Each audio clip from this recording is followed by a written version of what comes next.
بسم الله الرحمن الرحيم. Hadith 683. وعن ابن عمر رضي الله عنهما قال نهى رسول الله صلى الله عليه وسلم عن النجش متفق عليه. From Ibn Umar, he says that the Prophet forbade an-najish. An-najish in the language of the Arab means when you excite a game animal so it runs away from its place. In the technical sense, it is when a person increases the price of a commodity not in order to buy it, but rather in order to benefit the seller, who is then able to sell this commodity to the other buyer for a higher price. So a commodity is for sale and a buyer wants to buy it. Another man comes along and he says, I will give you a higher price. So now the first buyer will either have to match his higher price or he will not be able to buy the commodity. But the person who's offering a higher price doesn't actually want to buy this product. What his real intention is either to increase the price of the product so he could benefit the seller, because maybe he and the seller are colleagues, so he wants to benefit his colleague, or perhaps he simply wants to harm the buyer, because it could be that he has something against the buyer and he wants to increase the price in order to harm him. Or it could be that he has both intentions. But the bottom line is that he's increasing the price and he doesn't actually want to buy this product. So this is a najish. And of course what this type of action can lead to is hatred and enmity between the brothers. So let's say if the buyer buys this product after najish was made to him. So the price was increased because of najish. But in the end he buys the product. Is this sales contract valid or invalid in the Sharia? Because if it's invalid, then what this means is that the product must be returned and the price also must be returned, because the presence of the contract is like its absence. We say that the contract is valid because what is prohibited is a najish, not the actual contract itself. So sales contracts can be divided up into that which is valid and that which is invalid. But as for the act of najish itself, which is the act of increasing this price without wanting to buy it, then this is not divided up into valid or invalid. Rather, the ruling on this is that it is haram. But the najish is not the same thing as the contract itself. They are two different things. So we say that if somebody buys this product at an increased price because of najish, then the sales contract is correct. However, if it turns out that the price was increased so much that it was far more than the market value, then in this case the buyer has the option to return the product and demand his money back on the grounds of al-ghaban. And al-ghaban is when the seller charges a price so high that it is far beyond the normal market price. And the reason why this price was increased so far beyond the normal market price was because of a najish. As for if the price was increased just a little bit above the market price, then the buyer does not have the right to return the product on grounds of al-ghaban. Because increasing the price a little bit above the market price is something normal that happens every day. The scholars of the Hanabila say that when it comes to ghaban, which is when the buyer ends up paying a price far higher than the market price, then he has a choice to either go ahead with the trade or to return the product and take his money back. And they say this happens in three cases. Number one is this case, an-najish. And they say number two is the hadith which is coming up, when a person is coming into the city to trade with his goods and he does not know the market price, and somebody from the city comes outside and meets him and he buys his product, and obviously he's going to buy it for a far lesser price than that in the market, because the seller does not know the market price. So if there is a case like this and then the seller comes into the market and he finds out that he has been conned, then he has the right to annul the trade contract and his product is returned to him and he returns the price. And then they say the third category is if somebody is trying to agree to a price with the seller and this buyer does not know the going price of the market. He's ignorant of this fact, and also he's not good at haggling, so he's not very skilled at trying to lower the price with the seller. So if these two conditions are met and he ends up paying a price far higher than the market price, then in this case he has the choice. Either he can go ahead with the trade or he can return the product and take his money back. So he has the choice between these two things. In the case of ghaban, they say he does not have the choice to go ahead with the trade but just reduce the price. So it's basically one or the other. So let's say if the market price was £50 and he ends up paying £100, then he does not have the choice to keep the product and at the same time receive £50 because he ended up paying £50 extra. They say no, he cannot do this. Rather, he has a choice of two things. either he goes ahead with the trade, so he had paid £100 and he has the product with him, so either he keeps this, or he returns the product and he takes back his £100 which he paid. However, other scholars say that when it comes to the case of ghaban, then it is not limited to these three scenarios. Rather, they say that any time a ghaban occurs, then the buyer who had paid an extremely high price has the option to annul the trade contract and take all his money back and return the product. If he does not want to do this, then he can just simply go ahead with the trade, which basically means he does not annul the trade. As for an-najash, we have already said that it is a person who increases the price of the product just in order to either benefit the seller or harm the other buyer. It can have other forms as well, other than this person just offering a higher price. For example, you could have a person who poses to be an expert in the particular item which is being sold, and he comes and says, wow, this item is extremely valuable. And he does this to give the seller an excuse to charge a higher price to the buyer, and to encourage the buyer to pay a higher price. Because the buyer will now think, wow, this is an amazing item, it is a high quality item because this expert is saying so. So this is also a form of najash. Another form of najash, the buyer claims that he bought this item for £100, whereas in reality he bought it for £50. And this is in order to convince the buyer to pay him £100. So again, this is increasing the price of the item without due right. Also from an-najash is false advertising. They would advertise certain aspects of this item to justify an increase in the price of this item, whereas in reality the product being sold does not have the particular features which have been advertised. But somebody might ask here, does this mean then that auctions are not allowed? Because this is what people are doing in auction, is it not? Everybody offers a higher price than the previous competitor. The answer is that auctioning is permissible because everyone who raises the price wants to buy the product. What is wrong with the najash is the evil intention which the person who is raising the price harbors. Hadith 684 وعن جابر رضي الله عنه أن النبي صلى الله عليه وسلم نهى عن المحاقلة والمزابنة والمخابرة وعن الثنيا إلا أن تعلم رواه الخمسة إلا ابن ماجه وصححه الترمذي. From Jabir, that the Prophet forbade all of these types of trade transactions which have been mentioned. The hadith is sahih. Hadith 685 وعن أنس رضي الله عنه قال نهى رسول الله صلى الله عليه وسلم عن المحاقلة والمخاضرة والملامسة والمنابذة والمزابنة رواه البخاري. From Anas, that the Prophet forbade all of these types of transactions, 5 mentioned. So in both of these narrations, we find that there are certain types of transactions, here mentioned in Arabic, which the Prophet has forbade. And these were transactions which would take place during the time of Jahiliyyah. The trade transactions which are forbidden in the Sharia revolve around 3 pillars. Number 1, riba. Number 2, deception or trickery. And number 3, gharar.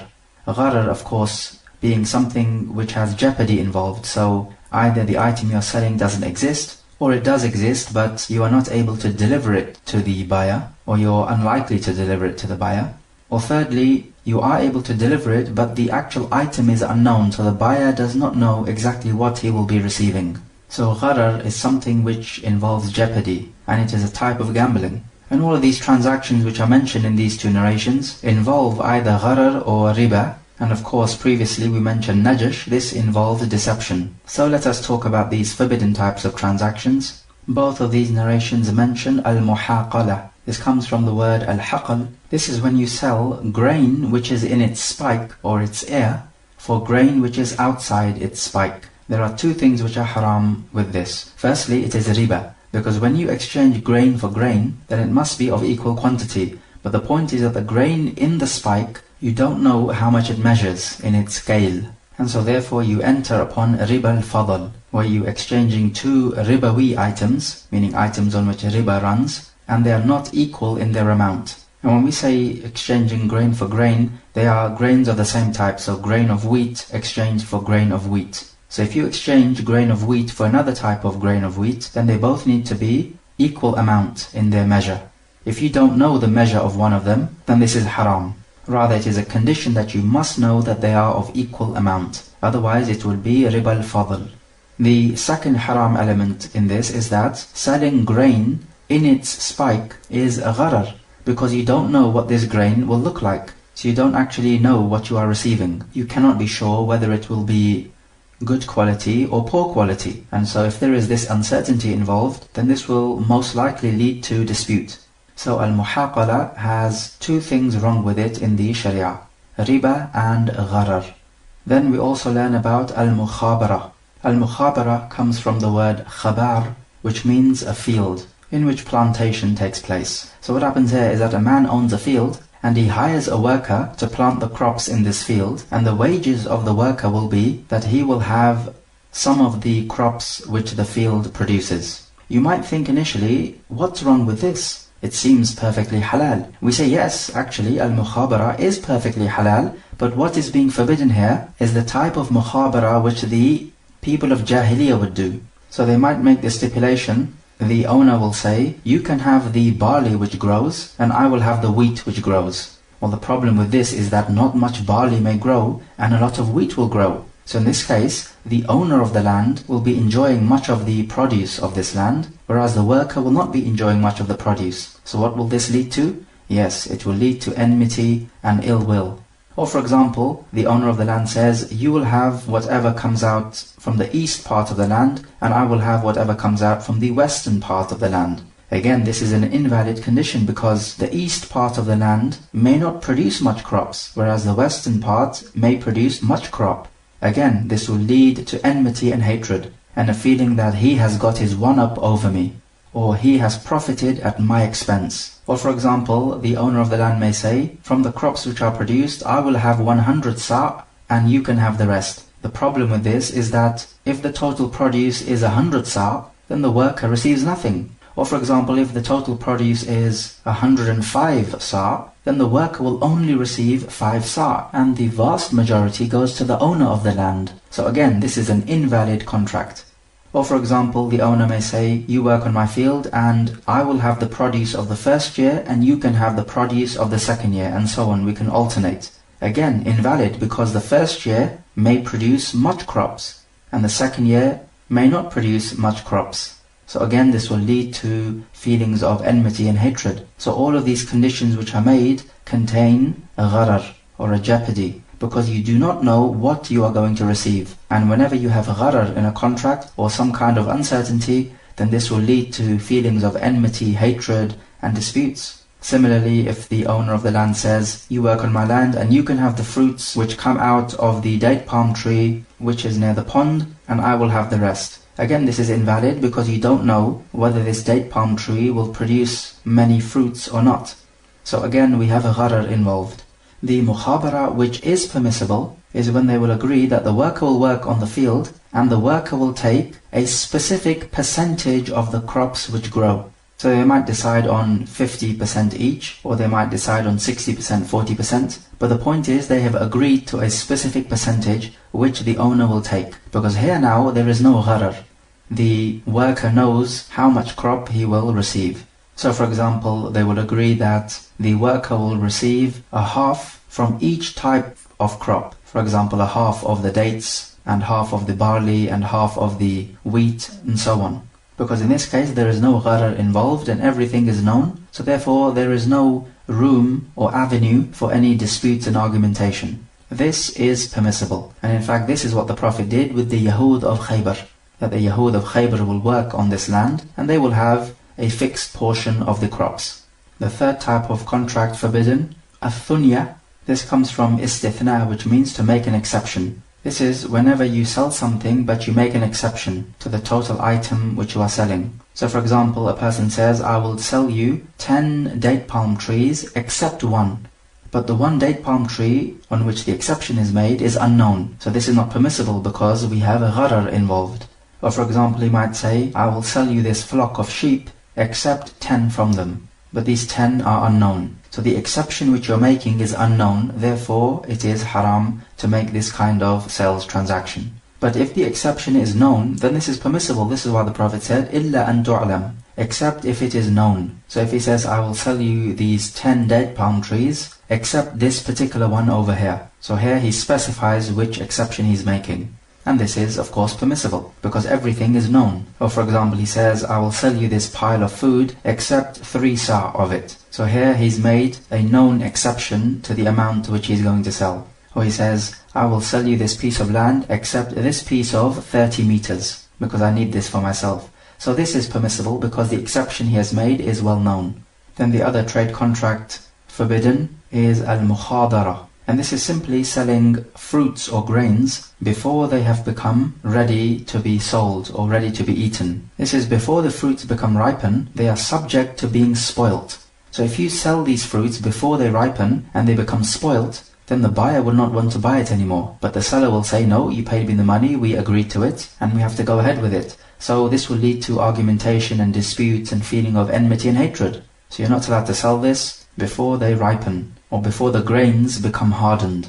And the particular hadith for this is coming up. However, al-mukhadara is permissible if you're going to buy it and there is a stipulation made that the buyer is going to cut these fruits off, before they ripen of course, and use it as fodder for his animals. This is permissible, because these fruits being used as fodder for the animals is permissible, as it does not make a difference whether they become fit to eat or not, because animals are eating them. As for if you buy it for human usage, then humans are not going to eat fruits which have become affected by blight. Then next we have al-muzabana, which is forbidden. This comes from the word az-zaban, which means to push something away fiercely.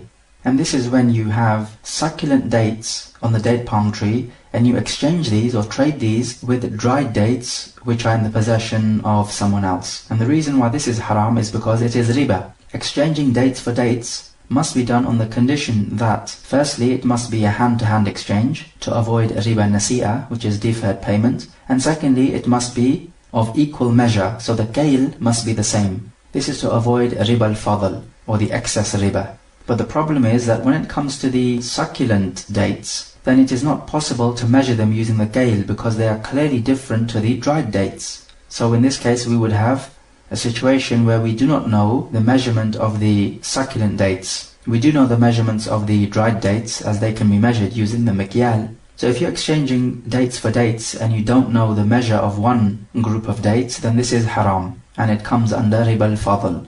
Al-Imam Malik defines al-muzabana as selling any fruit which is measured using the mikyal, whose measurement is unknown, so selling this with the same type of fruit whose measurements using the mikyal is known.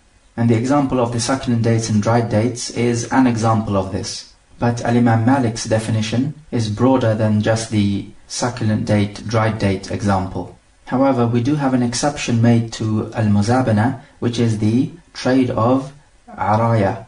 And the hadith for that is coming up, so we'll delay it till then. But at this moment in time, it's important for us to just understand the principle that when you're exchanging two ribawi items of the same type, then they need to be of the same amount, otherwise it would be riba.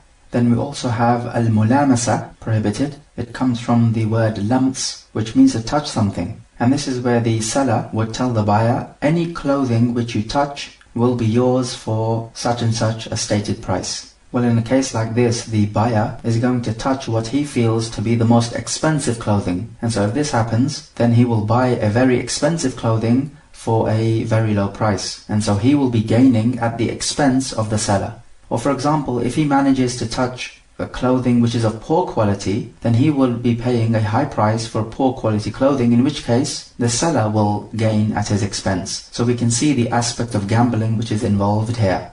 And this touching takes place without the buyer actually examining the clothing and trying it out, and then making an informed decision whether he wants to buy this piece of clothing for the stated price. That would be the halal way of doing it, but the point is that these people of Jahiliyyah would want to bring in this gambling element. Why? Because they're hoping that they will gain at the expense of the other person. And of course this is haram in the Sharia, as it leads to enmity, which is exactly what the shaitan wants between the Muslim brothers. So we can see that this type of trade contract involves a gharar, because you do not know what you will receive. And lastly, what is forbidden is al-munabatha, comes from nabath, which means to throw or hurl something. And so in this situation, the seller will say to the buyer, whichever item of clothing I throw at you, then it will be yours for such and such a stated price. But the point is that the seller obviously is going to throw the cheapest clothing at the buyer. And so the buyer will have to pay a price far higher than what the clothing is worth. So again, there is gambling involved because one person will profit at the expense of the other. There would be nothing wrong if the seller throws an item of clothing to the buyer, and then the buyer inspects the clothing, maybe tries it on, and then makes an informed decision as to whether he wants to buy this clothing for the stated price. This would be perfectly permissible. But the way the people of Jahiliyyah would do it would bring an element of gambling into play, because he's trying to gain at the expense of the other person. So in both of these narrations, in total, we have discussed 7 types of forbidden trades. And because these trades are forbidden in and of themselves, then their presence is like their absence, which means that the contract is invalid and it cannot go ahead. So just to recap these 7 trades: al-muhaqala, al-mukhadara, al-mukhabara, al-mulamasa, al-munabadha, al-muzabana, and al-thunya. All of these types of contracts are invalid and are not allowed to go ahead. And also with the Prophet forbidding all of this, it shows that the deen of al-Islam is a deen of mutual love and respect, and it is not a deen which allows people to exploit one another and to harbor grudges and enmity, and it seeks to prevent all types of disputes. And a fair-minded person can appreciate all of this just by studying the Sharia rulings on trade contracts. The deen of al-Islam orders justice from the people, and it forbids all types of oppression and injustice. And if we can have the aim of everyone in the society to be to gain the pleasure of their Lord and to escape His punishment and anger, then and only then will we experience fair dealings between the people and justice in society, as well as peace and harmony. Hadith 686. وعن طاووس عن ابن عباس رضي الله عنهما قال: قال رسول الله صلى الله عليه وسلم: لا تلقوا الركبان ولا يبع حاضر لباد. قلت لابن عباس: ما قوله ولا يبع حاضر لباد؟ قال: لا يكون له سمسارا. متفق عليه واللفظ للبخاري. From Ibn Abbas, he says that the Prophet says, do not go out to meet the riders who are coming in the city to trade with their goods, and that a city dweller should not trade on behalf of the nomadic Arab, meaning the one living outside the city. And Tawus said that I asked Ibn Abbas, what does this mean that a city dweller should not trade on behalf of the Bedouin? And Ibn Abbas said that the city dweller should not be a broker for the Bedouin. Muttafaqun alayh, and the wording is of al-Bukhari. And note here, when we say broker, we mean that the city dweller is going to either buy on behalf of the Bedouin, or he's going to sell on his behalf. And he's going to charge the Bedouin for this service. So he's not doing it for free. This is a broker. Hadith 687. وعن أبي هريرة رضي الله عنه قال: قال رسول الله صلى الله عليه وسلم: لا تلقوا الجلب فمن تلقي فاشتري منه فإذا أتى سيده السوق فهو بالخيار. رواه Muslim. From Abu Hurairah, the Prophet said, do not go out to meet the trade caravans which are coming into the city to trade. So whoever is met and the city dweller comes out and buys from him, then when the owner of the merchandise, and this is the person coming into the city, when he comes to the market and he realizes what the real price is, then he has a choice, meaning a choice whether to go ahead with the trade or to annul the trade. Muslim reported it. So both of these narrations here, found in the Sahih, are on a similar topic, pertaining to the relationship of the city dweller, who is well familiar with the market price, and the person coming into the city from outside the city, and this person obviously is not familiar with the going market rate. So you can see what's going to happen here. The city dweller is going to go outside the city, and he will be able to buy this product for a far lesser price than the market price in the city. So he will be gaining at the expense of the merchant who is coming in the city, because the person who's coming in the city does not know about the market price. And so the Prophet is forbidding this type of exploitation. So when the city dweller goes out to meet the person coming in. Either he might buy the product from this person, in which case he's likely to buy the product at far lesser price than the market price, hence he will be exploiting the merchant coming in.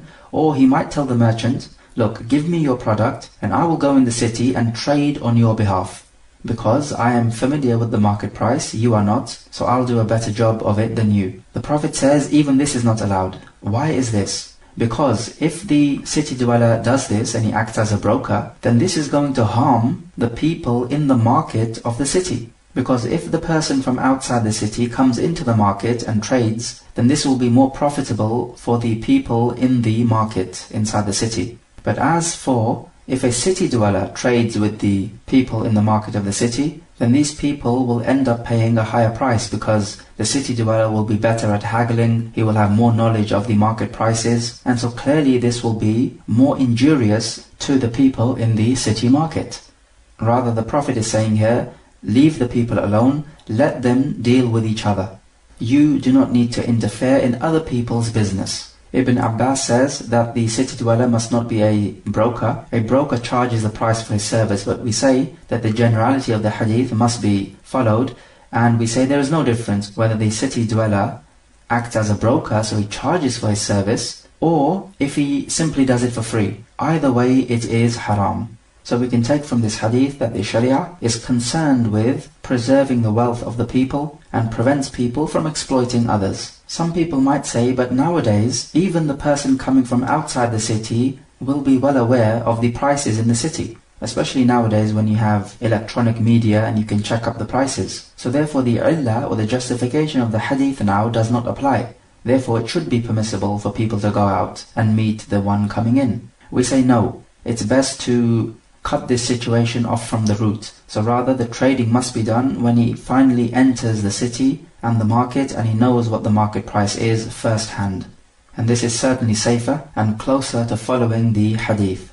And if we were to open up this door, then it could lead to people exploiting others who do not know the market price. So certainly going out to meet the trade caravan coming in is haram, but what if it does happen and the trade takes place? We say that the trade is valid because the Prophet is saying that when the owner of the product comes to the market, then he has a choice. Either he goes ahead with the trade or he can annul it. The point is, if the trade was invalid, then it will not be a case that the owner of the product has a choice. You only have a choice when you enter into a valid trade. An invalid trade means that everything must be returned. It's not a matter of choice or not. So we can take from this a general rule that anyone who is duped or tricked in his trade, then he has a choice. Either he goes ahead with it or he annuls the trade. As for the city dweller trading on behalf of the trade caravan coming in, it makes no difference whether the city dweller makes the offer to trade or whether the trade caravan coming inside makes the offer to the city dweller to trade on his behalf. It makes no difference in accordance with the apparent meaning of the hadith. And also we say, as we said before, the hadith applies regardless whether the trade caravan coming into the city knows about the market price or not. And this is just us keeping on the safe side. Some scholars have said that this hadith only applies to if the city dweller buys certain items from the trade caravan which are essential items for everyday living. But when it comes to non-essential items, then the city dweller can go up and meet the trade caravan and buy from them, but the apparent meaning of the hadith contradicts what they say. What if a city dweller trades on behalf of the trade caravan? Is this trade contract valid or invalid? We say that it depends on the buyer who is in the market. If he approves of the trade, then it is valid, otherwise he has a choice to return the product. Because in this hadith, the order has been given to preserve the wealth of the people in the city market. We can also take from these narrations that the deen of Islam is not just concerned with the ritualistic acts of worship, like the salah and the hajj, but rather it regulates the financial affairs of the Muslims as well. In fact, the longest ayah in the Quran, in Surah Al-Baqarah, is completely pertaining to financial matters. And we also take that this hadith is an example of a ghaban, which is when somebody is conned. Either he is given too little for his product, or he is made to pay too much for the product he buys. So either way, we have a situation of somebody conning the other. So if the con is so great, then he has a choice whether to keep to the contract or to annul it. Some scholars say that if a person knows the market price and he's good at haggling, then after these two conditions are met, he still gets conned, and we're talking about a great con here, then these scholars say he does not have the choice to annul the transaction, because he knew the market price and he was good at haggling, so he has no excuse for being conned. And other scholars say no, he does have the right to annul the transaction. Note here that when it comes to the city dweller going out to meet the trade caravan, the critical issue is that he meets the trade caravan before the market, not necessarily before the trade caravan enters the city. So the market is the essential point here, because when the trade caravan enters the market, then the owner of the product can get to know about the prices. So the critical place is not the outer limits of the city, rather it is the market. What if a city dweller is leaving his city, not intending to meet any trade caravan, but as he is leaving the city and he's in the countryside, he comes across a trade caravan which is coming into the city to trade the goods. Is he allowed to buy from them? The generality of the hadith tells us he's not allowed to buy from them. Rather, he can only buy from a known market, in which there is no danger that he will con the other person. Rather, we say these trade caravans must be left alone until they reach the market and they know about the market price. This is the safest way. Hadith 688. وعن أبي هريرة رضي الله عنه قال نهى رسول الله صلى الله عليه وسلم أن يبيع حاضر لباد ولا تناجشوا ولا يبيع الرجل على بيع أخيه ولا يخطب على خطبة أخيه ولا تسأل المرأة طلاق أختها لتكفأ ما في إنائها متفق عليه ولمسلم ولا يصوم المسلم على صوم المسلم. From Abu Huraira, he says that the Prophet forbade that a city dweller should sell on behalf of the Bedouin, and that you should not make najash amongst each other, and that a man should not sell against the sale of his brother, and that a man should not propose to a woman in marriage against the proposal of his brother, and that a woman should not ask a man to divorce his wife in order to deprive the wife of her provision, meaning the provision which her husband is providing her. Muttafaqun alayh. And in the wording of Muslim, that a person should not make sawm against his brother. So we find from this narration that a few things are prohibited. He says a city dweller should not sell on behalf of the Bedouin. We spoke about this before. He says that you should not make najash between yourselves. We spoke about this before. But the new information here is that a person should not sell against his brother. So how does this work? A person buys a product for £10, and in the same marketplace, another man comes along and he says, I will sell you the same product for £9. So what will happen here is that the buyer will annul his first trade and go with the second seller, because he's selling it for £1 cheaper. Or for example, the second person says, I will sell you for £10 a product which is similar to it but of better quality. So again, the same result will take place, is that the buyer would want to annul the first trade. So what effect will this have? It will cause enmity and hatred between the first seller and the second seller, because the first seller will think that the second seller has profited at his expense, because clearly the offer of the second seller damaged the business of the first seller. And we can say the same thing with regards to buying. A seller sells an item for £10 to the buyer. Another man comes along and he says to the seller, I will buy this same item for £11. So now the seller would want to annul this transaction and sell it to the second buyer for £11. So in this case now the first seller will feel aggrieved that he has been deprived of this item of his. So even though the hadith says that a man should not sell against the sale of his brother, it also includes buying as well, because it leads to the same negative end result. Now we have said before that as long as the buyer and the seller are in the same place, then even after the trade has been completed, each of those two still has the choice to annul the transaction, as long as they have not left the place in which they were trading, so be it the shop or the actual marketplace. However, it is defined in the customs.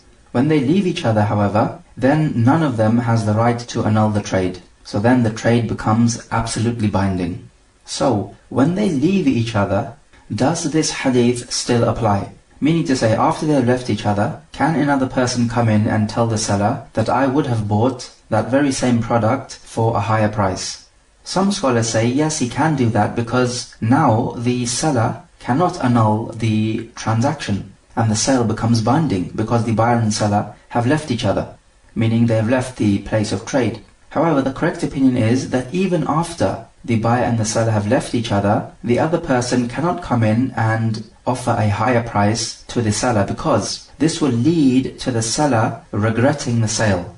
And it can also lead to feelings of enmity, because the seller might feel that this buyer has bought this product for a cheaper price than what it should have been sold for, because here this other person is offering me a higher price. And so it can easily still lead to feelings of enmity and hatred, and that he's got the better of me. And also the seller therefore might try to still annul the transaction. He may try to find some kind of way to annul it. So we say still it is not permissible to do that, because of the evil consequences which it will lead to.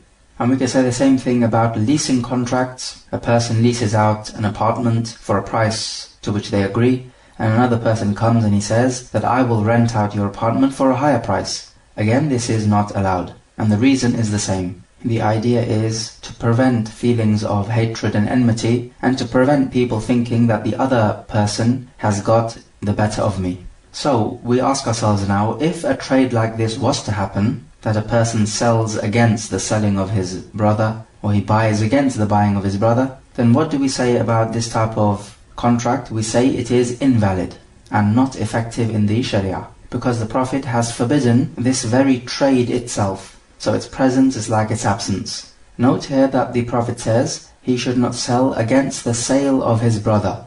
Does this mean that a kafir is not included in this hadith? The answer is no. This hadith is talking about what would most often happen, because most often the Muslims will be trading amongst themselves.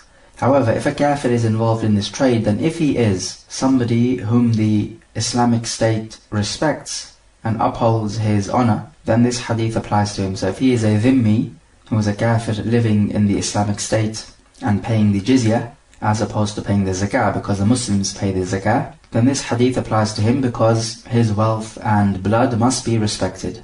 And these rules about the trade contract are there to respect the wealth of the people. In the wording of Muslim, it uses the word sawm. This is when a seller displays his items for sale and the price is also known, as he announces it or displays it. And the buyer wants to buy the product, but they have not actually agreed to the sales contract as of yet. So nothing has been bought and sold as of yet. So before the contract is made, another person comes along and he tells the seller that I will buy it for a higher price than that which you have advertised it for.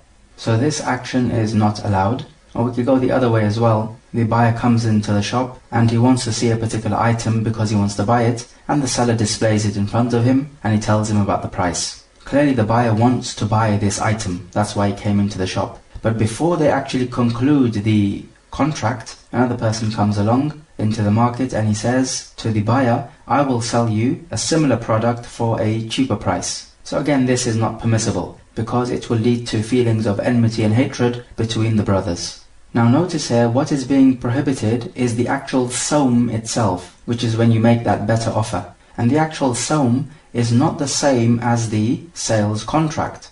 They are two different things. So the sawm is haram, but if the trade contract results from it, then the trade contract itself is correct. And this is similar to the najish. If a sales contract results from the najish, then the sales contract is correct, but the najish is haram, because we cannot divide najish into valid or invalid. We can, however, divide the sales contract into valid and invalid. And so likewise here with the sawm, we cannot divide it into valid and invalid. We cannot say that this sawm is valid or invalid. Rather, we can only divide the sales contract up into valid and invalid. And what this hadith in the version of Muslim is telling us is that the sawm is prohibited. But if it results in a trade contract, then the contract itself is correct. Meaning to say it is effective, and we do have a transferal of ownership.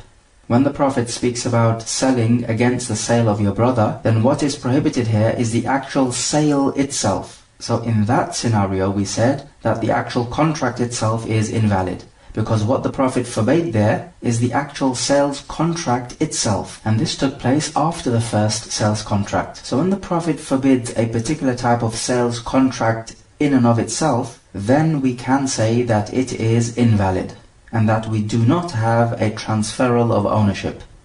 So notice the difference. And we also learn from the narration that a man should not make a marriage proposal against the proposal of his brother.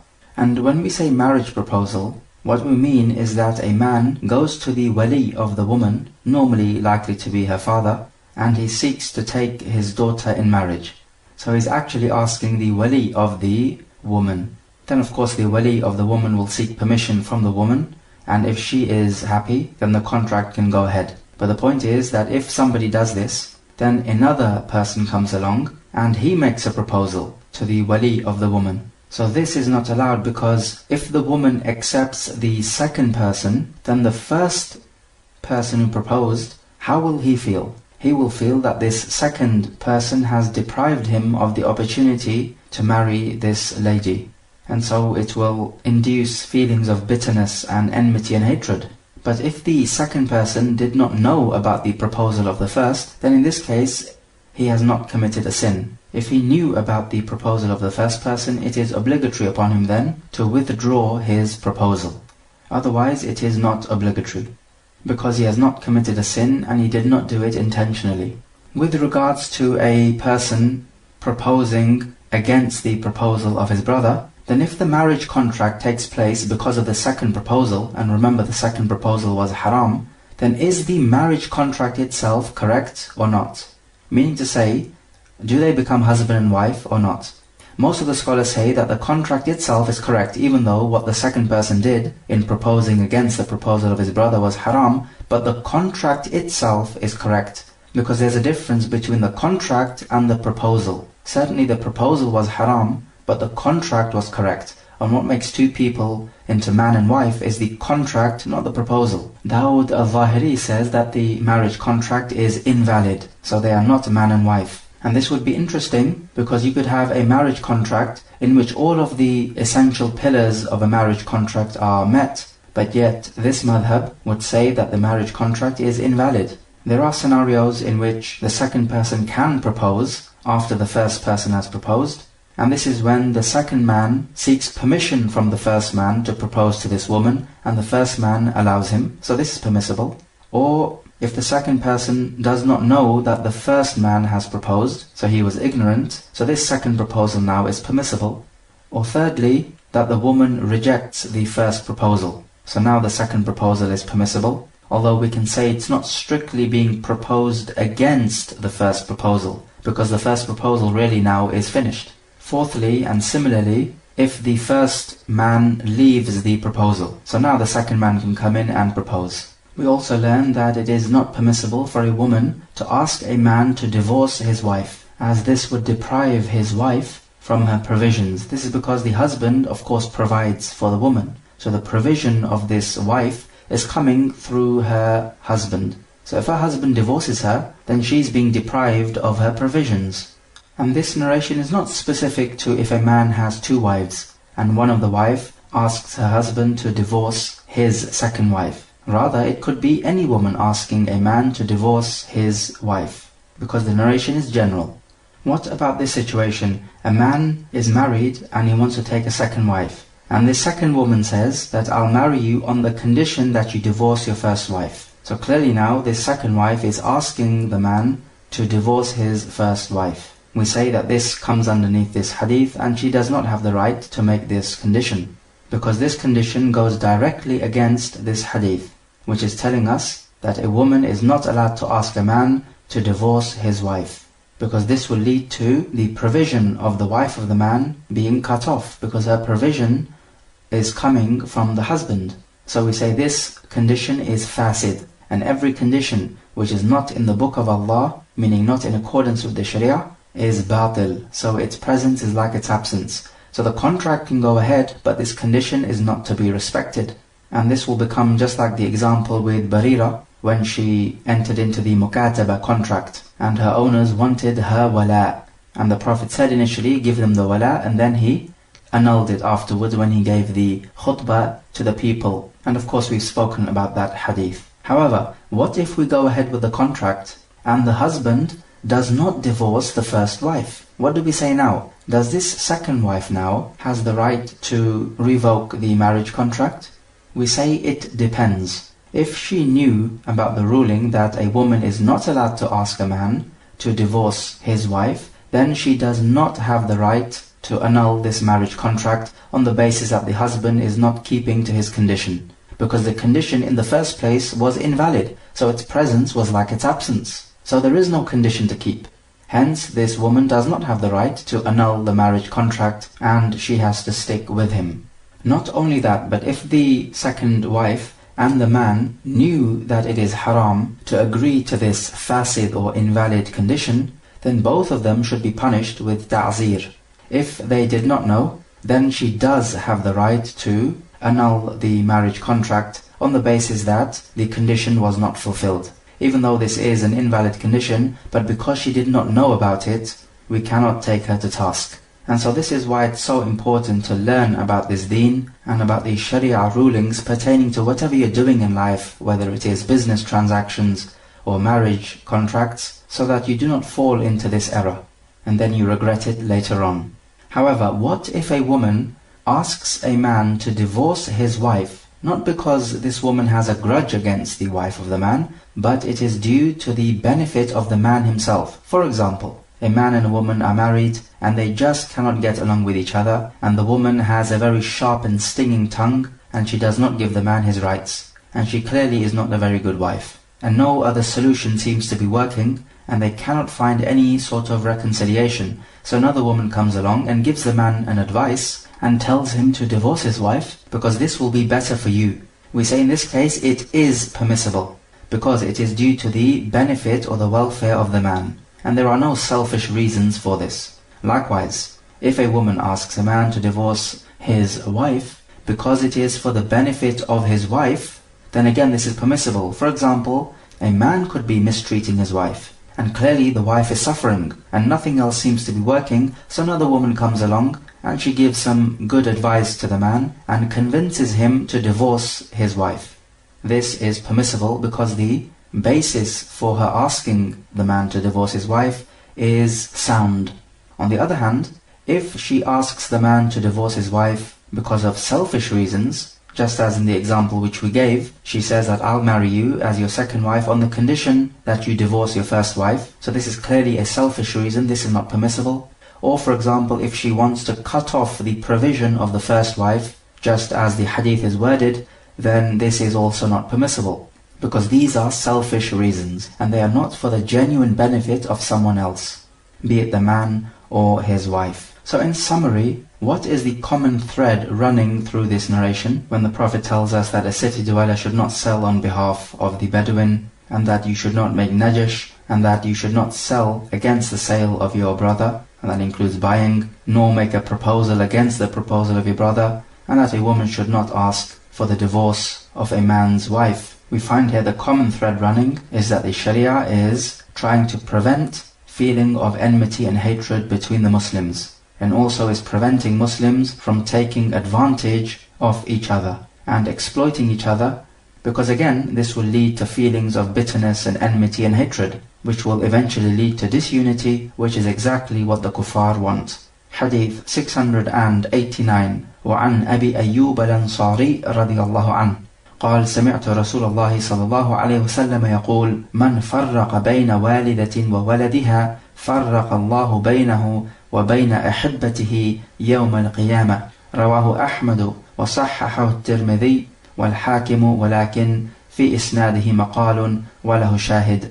From Abu Ayyub al-Ansari, the Prophet said, whoever splits between a mother and her child, Allah will split him up from his beloved ones on Yawm al-Qiyamah. The hadith is Hasan. Hadith 690. وعن علي بن أبي طالب رضي الله عنه قال أمرني رسول الله صلى الله عليه وسلم أن أبيع غلامين أخوين فبعتهما ففرقت بينهما فذكرت ذلك للنبي صلى الله عليه وسلم فقال أدركهما فارتجعهما ولا تبعهما إلا جميعا.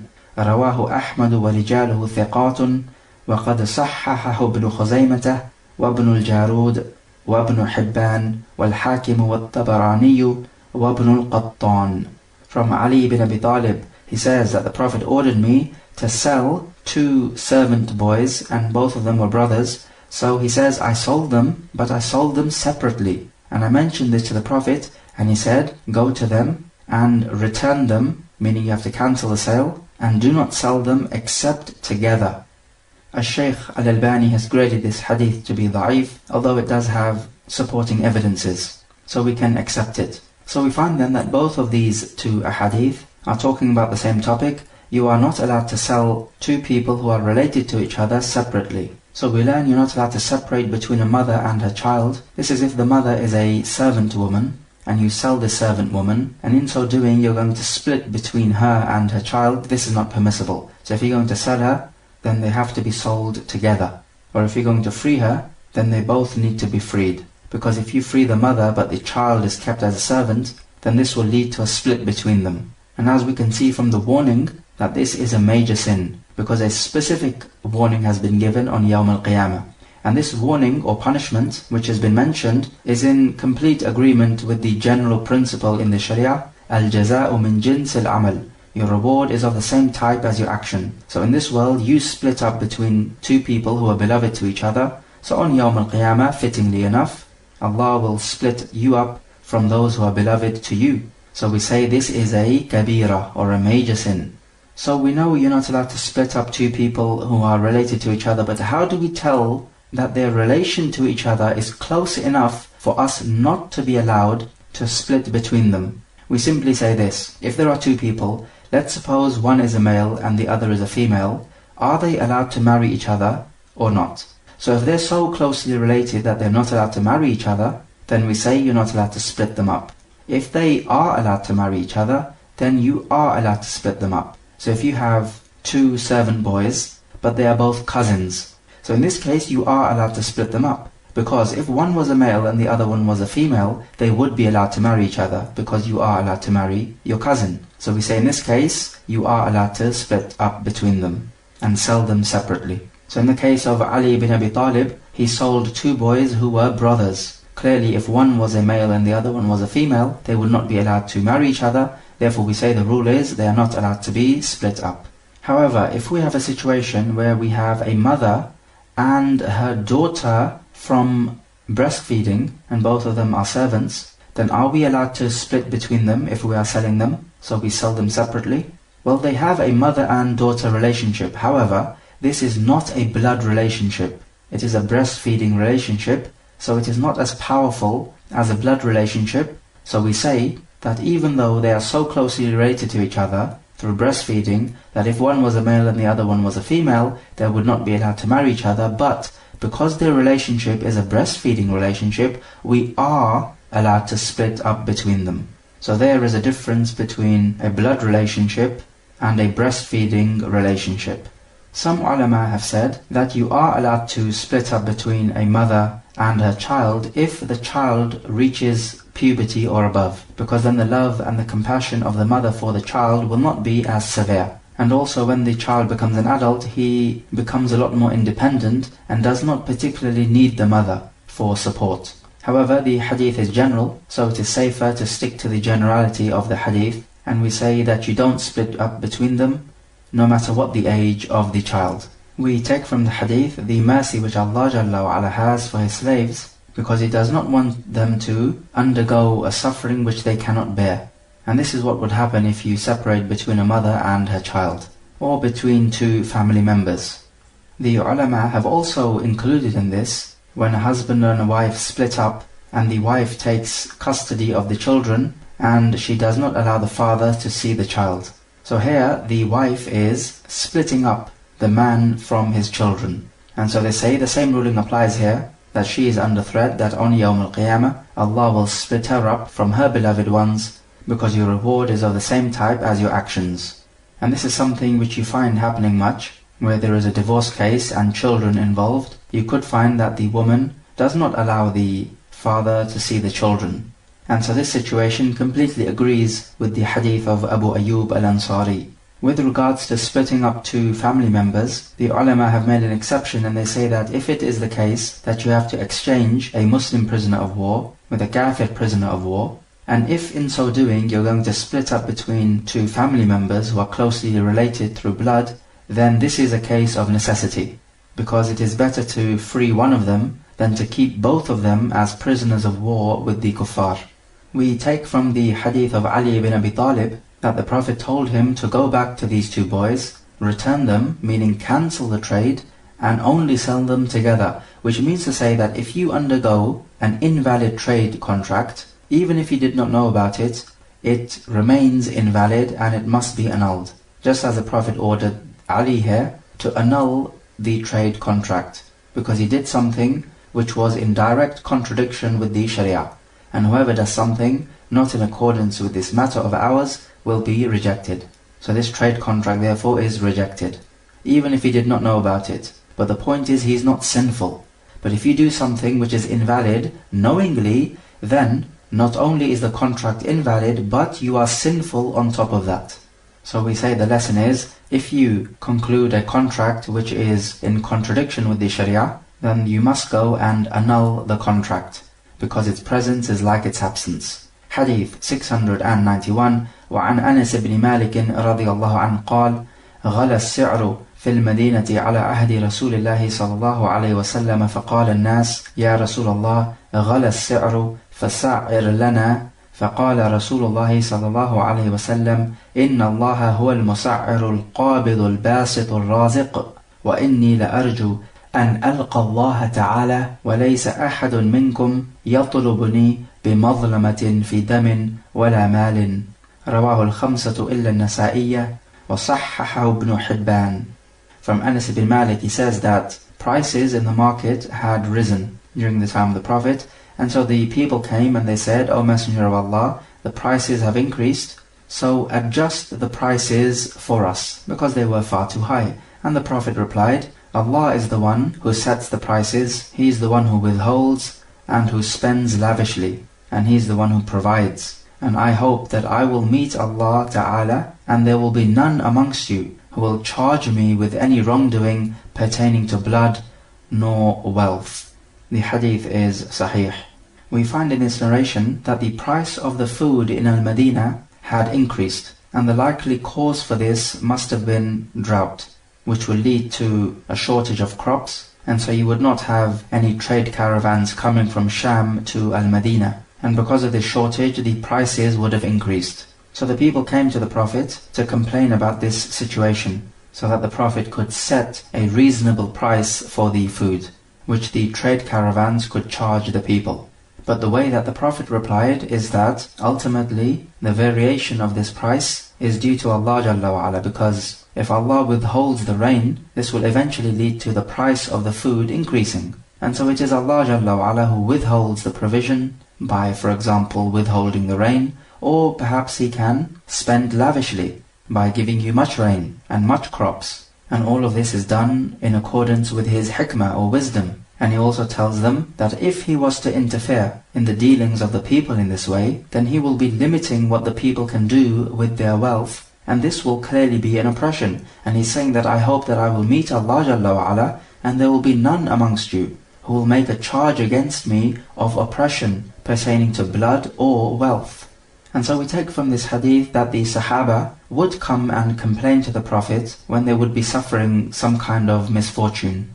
And this is not the same as expressing disgust at the qadr of Allah Jalla wa Ala. Rather, they come complaining to the Prophet, seeking a solution. And neither does this mean that the Sahaba have their heart attached to the Prophet and not to Allah Jalla wa Ala. Rather, of course, their heart is attached to Allah, but the Prophet is a means to finding their solution. And so we find that when the prices increase, it leads to anxiety. Just as we find in this hadith, the reasons for the increase in price could be when the demand for a product is high. So people have much wealth and they want to spend, so this will increase the price. Or it could be, as in this example, that the supply is very low due to the drought. So this leads to an increase in price. Also, an increase in price could happen because of people being greedy and they hoard up this wealth until the supply becomes short, and because of this, the price for this particular product which they have been hoarding up increases.